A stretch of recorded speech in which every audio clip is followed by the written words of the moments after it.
Hi guys. Today's topic is about international human resource management, or simply known as IHRM. There are four learning objectives in this topic, and I hope that by the end of this topic, you should be able to first explain the three types of staffing policies that company use. Second, describe the key human resource recruitment and selection issue. Third, summarize the main training and development programs that company use.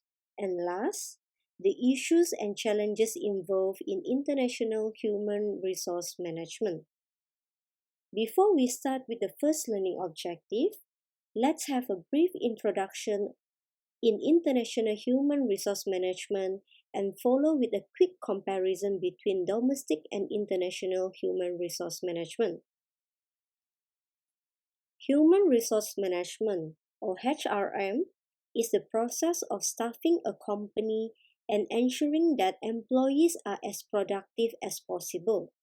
It requires managers to be effective in recruiting, selecting, training, developing, evaluating, and compensating employees and in forming good relationship with them.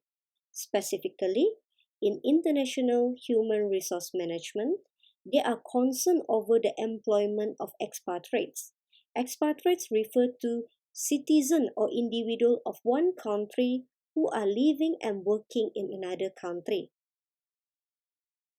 So, what are the key differences between domestic and international human resource management?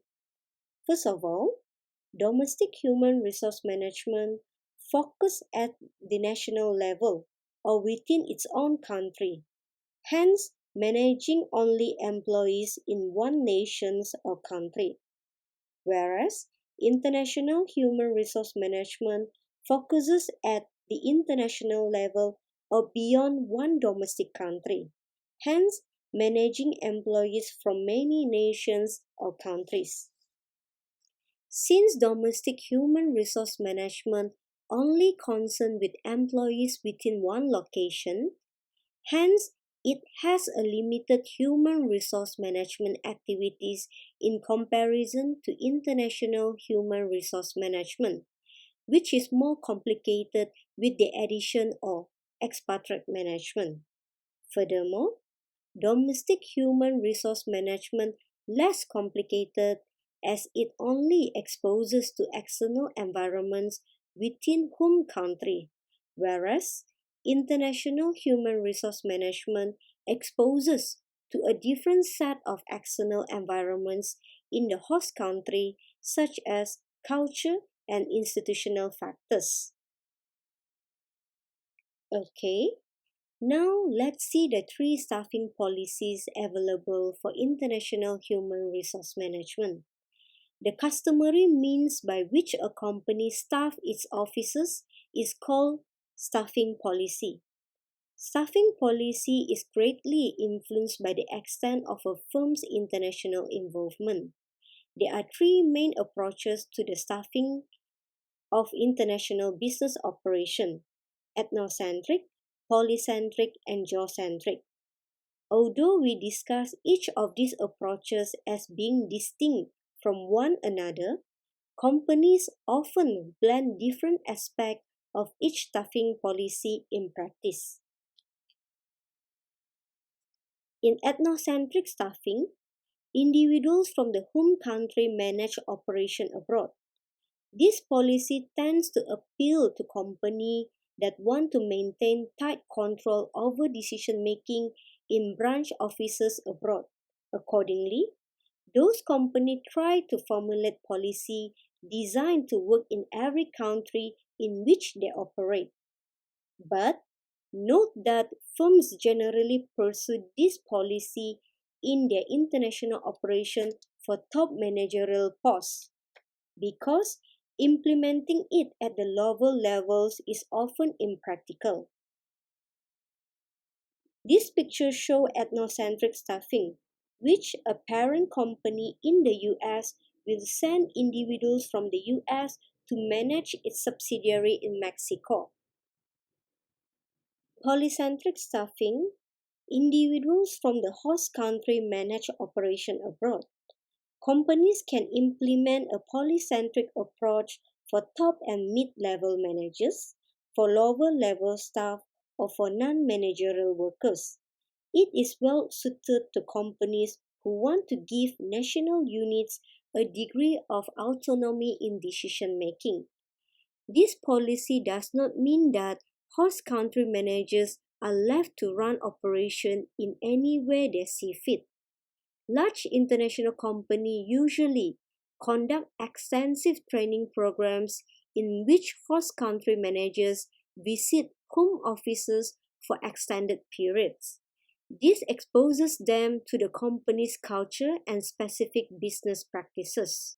This picture shows polycentric staffing, which an Australia parent company will not send individuals from Australia to manage its subsidiary in India. Instead, they hired local Indian to manage the subsidiary. In geocentric staffing, the best qualified individuals, regardless of nationality, manage operation abroad.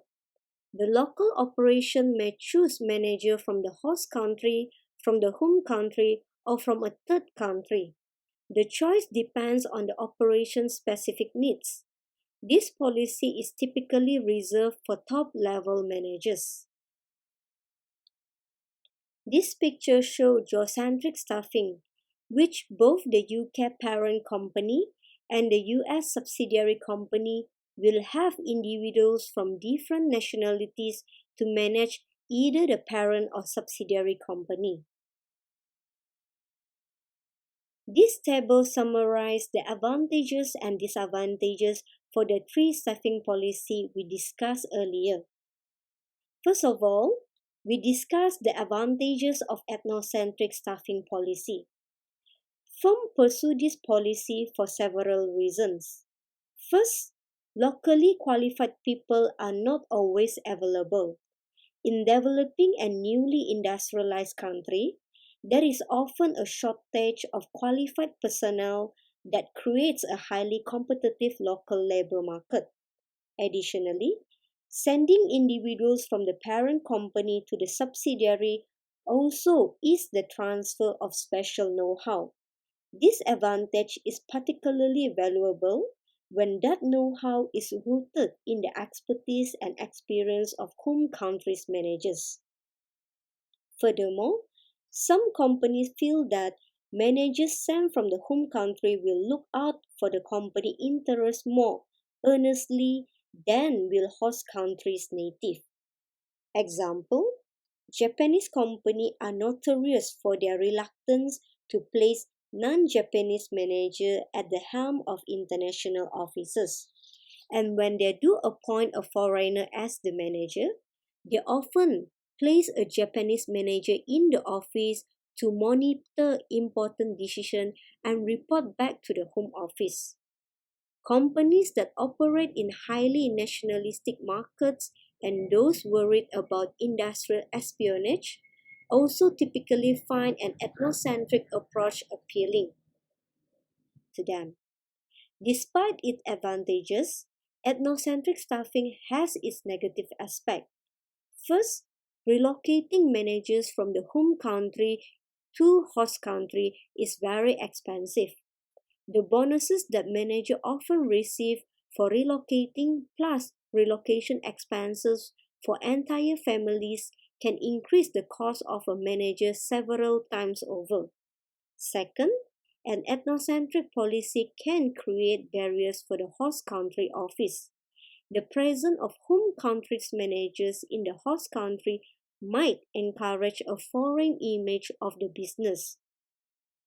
Lower level employees might feel that managers do not really understand their needs because they come from another culture. Occasionally, they are right. Expatriate Occasionally, they are right.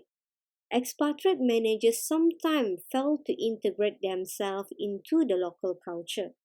And if they fail to overcome cultural barriers, that typically fail to understand the need of their local employees and those of their local customer.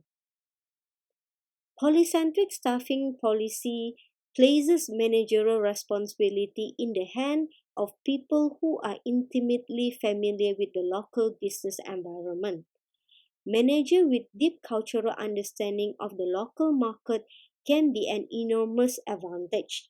They are familiar with local business practices and they can read the subtle cues of both verbal and non-verbal language.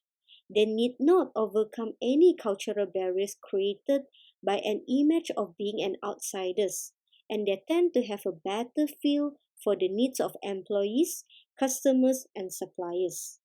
Another important advantage of polycentric staffing is the elimination of the high cost of relocating expatriate managers and families.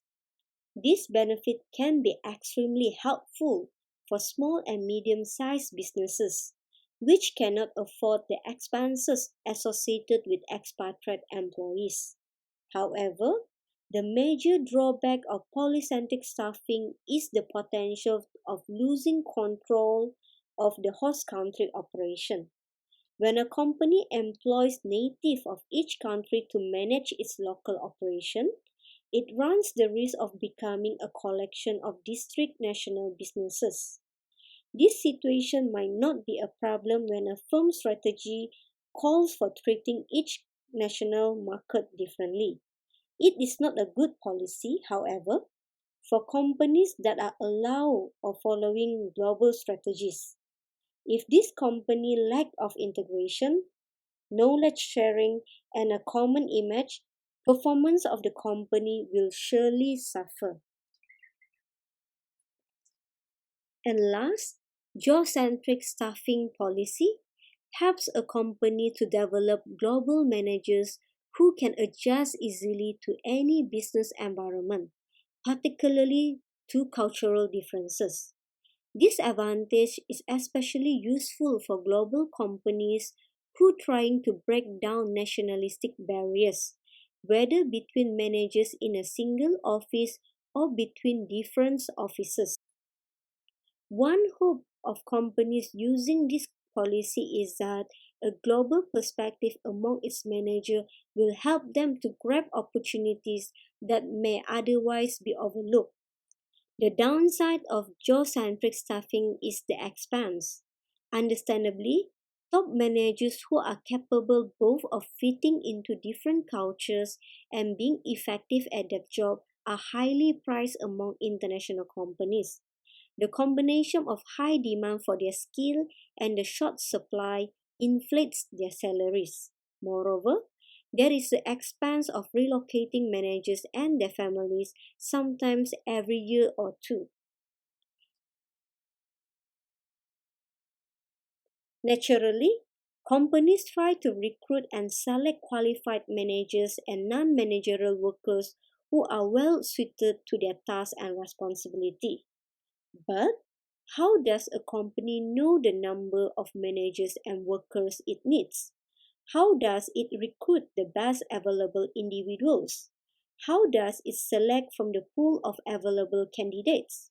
So here we explore some answer to these and other important questions about recruiting and selecting employees. There are three stages of human resource recruitment and selection. First, human resource planning, which refer to the process of forecasting a company human resource needs and its supply. Next, we have human resource recruitment, which refer to the process of identifying and attracting a qualified pool of applicants for vacant positions. Last is selection, which refer to the process of screening and hiring the best qualified applicants with the greatest performance potential. Under the first stage, human resource planning, there are also three phases of activities involved. The first phase of human resource planning involves taking an inventory of a company's current human resource. That is, collecting data on every employee, including educational background, special job skill, previous job, language skill, and experience living abroad. The second phase of human resource planning is estimating the company's future human resource needs. For example, consider a firm that plans to sell its product directly to buyers in a new market abroad. So, will it create a new operation abroad and staff it with managers from the home office, or will it train local managers? Will it hire its own local sales force, or will it hire a distributor? Likewise, manufacturing or assembling products in an international market requires factory workers. A company must decide whether to hire these people itself or to subcontract production to other producers, therefore eliminating the need for it to hire the workers itself. In the third phase of human resource planning, manager has to develop a plan to recruit and select people in order to fill vacant and anticipated new positions, both managerial and non-managerial. Sometimes, a firm must also make plans for reducing its workforce, a process called recruitment. When current human resource levels are greater or larger than anticipated needs, planning for recruitment normally occurs when a company decides to discontinue manufacturing or selling in a market. Unfortunately, the decision by global companies to shift the location of manufacturing from one country to another can also result in loss of jobs. Let's now take a closer look at the recruitment and selection processes. Company can recruit internally among their current employees or look for external sources such as recent college graduates, local managerial talent, or non-managerial workers. Current employees can be a good candidate for an international assignment, especially if they have contacts and experience working in the host country. Recent college graduates who came from other countries to study in the firm home country can be good recruits if they're given adequate training and exposure to the corporate culture. Hiring local manager talent is common when cultural understanding and local contacts are needed on the job, and companies tend to recruit locally for non-managerial workers to fill jobs that require less specialized skill. Selection of human resources involves screening and hiring the best qualified applicants with the greatest performance potential. For international assignments, a person's ability to bridge cultural differences is often essential. Expatriate managers must have the ability to work with people from other cultures and to adapt to a new way of life. Recruiters can assess cultural sensitivity by asking candidates about their receptiveness to new ways of doing things and about racial and ethnic issues. Ironically, expatriates who successfully adapt to new cultures often undergo an experience called reverse culture shock, the psychological process of readapting to one home culture. Because values and behavior that once seemed natural now seem strange and different. Reverse culture shock may be even more disturbing than culture shock. Returning managers often find that either no position or merely a standby position awaits them in the home office. Companies often do not know how to take full advantage of the cross-cultural abilities developed by managers who have spent several potentially valuable years abroad. The effect of reverse culture shock can be reduced. For example, home culture reorientation programs and career counseling sessions for returning managers and their families can be highly effective. For example, the employer might bring the entire family home for a short stay. For example, The employer might bring the entire family home for a short stay several weeks before the official returns. This kind of trip allowed returnees to prepare for at least some of the reverse culture shock that may await them. After a company recruits and selects its managers and other employees, it normally identifies the skill and knowledge that employees have and those that they need in order to perform their duties. Employees who lack the necessary skill or knowledge can be directed into specific training or development programs. As we've seen in this figure, companies use many methods to prepare managers for an international assignment. These methods tend to reflect a manager level of international involvement. The goal is to create informed, open minded, flexible managers with a level of cultural training appropriate to the duties required of them. The most basic training is environmental briefing and cultural orientation. Environmental, or referred as area briefings, constitute the most basic level of training, often the starting point for studying other cultures. Briefing includes information on local housing, healthcare, transportation, school, and climate. Such knowledge is normally obtained from books, films, and lectures. Cultural orientation offers insight into social, political, legal, and economic institutions. Their purpose is to add depth and substance to environmental briefing. Moving higher, we have cultural assimilation and sensitivity training. Cultural assimilation teach the culture values, attitude, manners, and custom. Next, language training. The need for more thorough cultural preparedness brings us to the intensive language training. This level of training entails more than memorizing phrases for ordering dinner or asking direction. It gets a trainee into the mind of local people. The trainee learns more about why local people behave as they do.